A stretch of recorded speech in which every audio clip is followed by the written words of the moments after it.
What a combination these are. These are the Winston Churchills, and apparently these are the most fragrant daffodils you can get. And they do smell really divine. We definitely go and grow a lot more of these next year.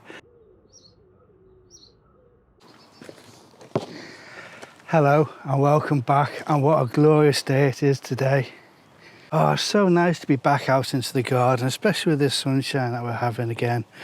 Right, I've got to do a lot of catching up, especially these onions and these red Duke of York.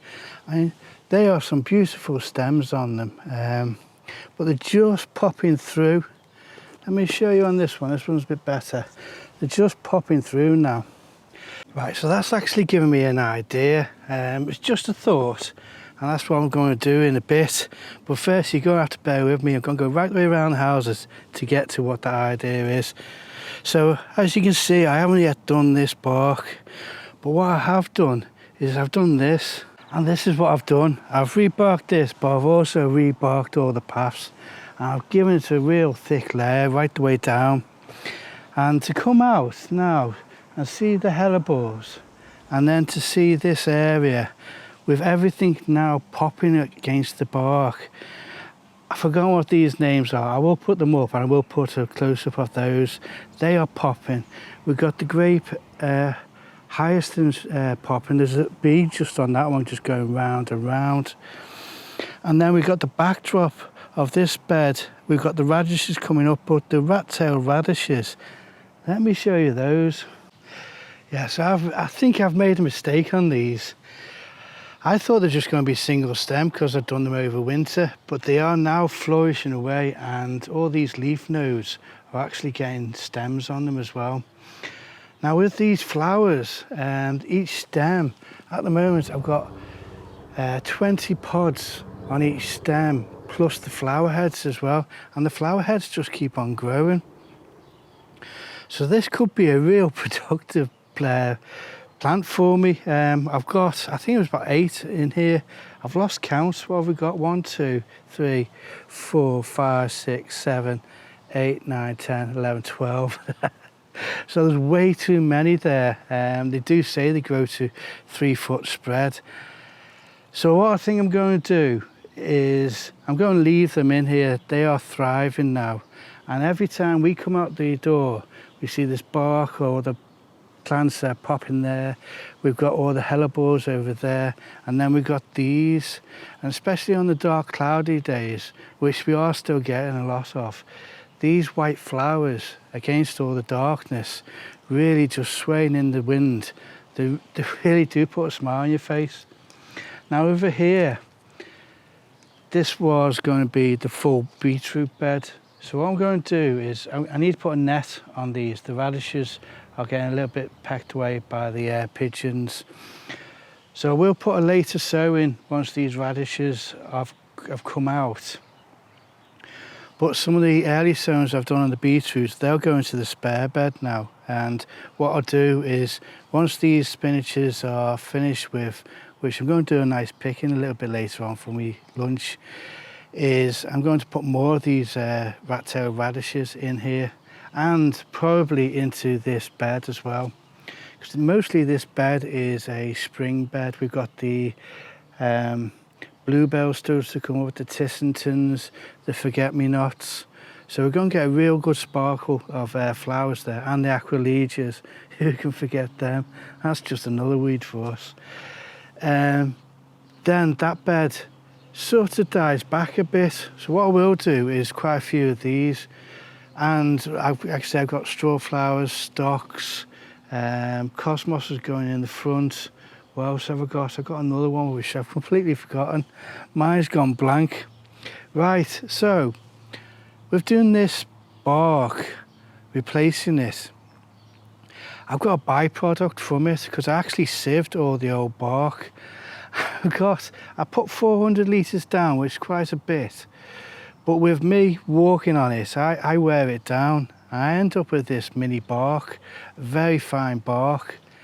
I've got around about 200 litres of that. What do you do? So all these are full. This is for the compost. I think I've got about 6 of these tubs of this lovely material to use, and this is what I'm going to use in my idea with the potatoes. So let's get on to those potatoes. Right, so this is all about storage. I've got, I think it's 4 or 5 of these full at the moment of this bark, and that really is nice bark. It's a real nice medium, and using that in the compost, it just works wonders. That's my brown for the whole of the summer. I've also got all this to go through and sieve as well, so I've got plenty of it. But I've got 4 or 5 of these tubs now that are full, and I need to empty these out so I can actually do the main crop potatoes in them. So this is why I'm using it mainly, but also the reason is, once these are in the big tubs, if their roots are coming through, normally they just root into this quite thick bark, so it's not really getting goodness. But if it's rooting into this bark, hopefully this acts as a water retention, so they get an extra water and some extra goodness as well. So that's my thoughts, but mainly it's just about storing all this bark. So I'm going to put a couple of sheets of paper down the bottom, and I think I'm going to fill it up to around about halfway, so there's a good amount of storage.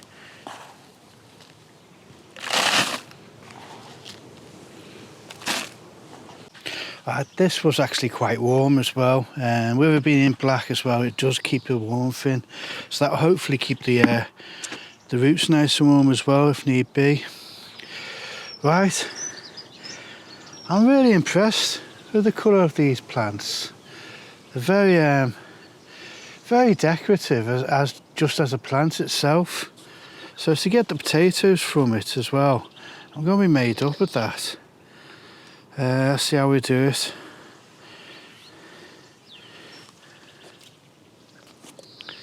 I'm going to try. Now this is actually the second take. Yesterday I did this for the first lot, and I didn't put them quite together. I put them the wrong way round, so they're all close together. I may change that round, but I'm going to try it this time with them opposite like that. Yeah, so I did it yesterday and the audio was awful. Right, I'm not going to be too delicate about filling these up, because they really are good strong stems.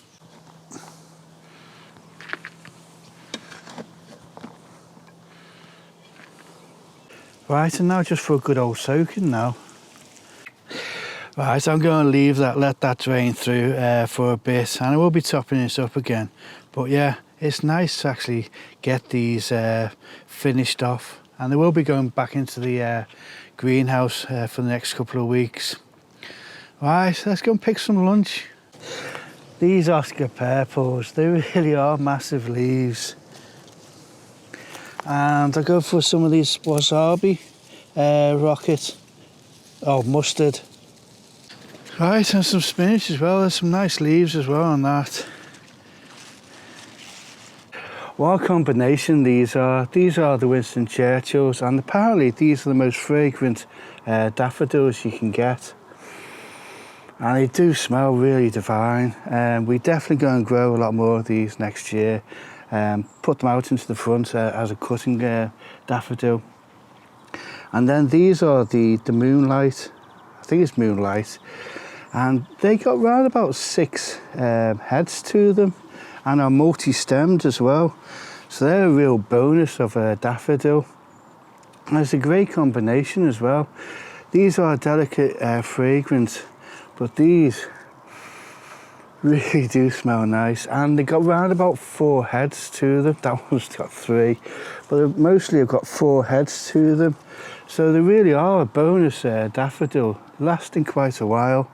You know, sometimes you just got to take a moment and have a look around. This caught my eye. This was a dark edge bee fly. It's actually a fly rather than a bee. What it does is pretend to, or looks like a bee, to stop predators trying to eat it. And it was fascinating to watch it feed, and I spent ages literally ages watching it. Right, so this is another one of the jobs I've ticked off the list. Is I've rebarked all this area. All the old bark has just gone over there. It's really nice underfoot now. I feel a lot safer as well. And it's nice, I've got the foxgloves now popping up against the wall, and then these are the potatoes. Right, so these are the potatoes at the start of the video that I potted on. Like I say, it's been about 10 or 11 days and they're doing really well now in here. I've actually started to bring them out during the day and take them back in because we are still getting light frost in the evenings. But the other reason is this wood chip underneath. What I was having problems with is I was starting to get a bit of Edam in the greenhouse. They just weren't getting the moisture out of the leaves at the time. And all this wood chip is pretty damp still. I just leave the wood chip buckets outside and I just carry these inside. So I'm not doing myself an injury by lifting these all the time. But that has worked, like I say, probably a bit too well in that the wood chip is holding on to the moisture. But I don't mind now that they're outside. And like I say, they're doing really well.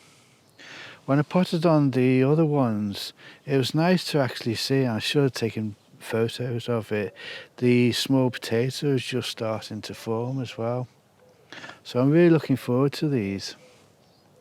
Right, let's get into the greenhouse. Let's start sowing and growing again.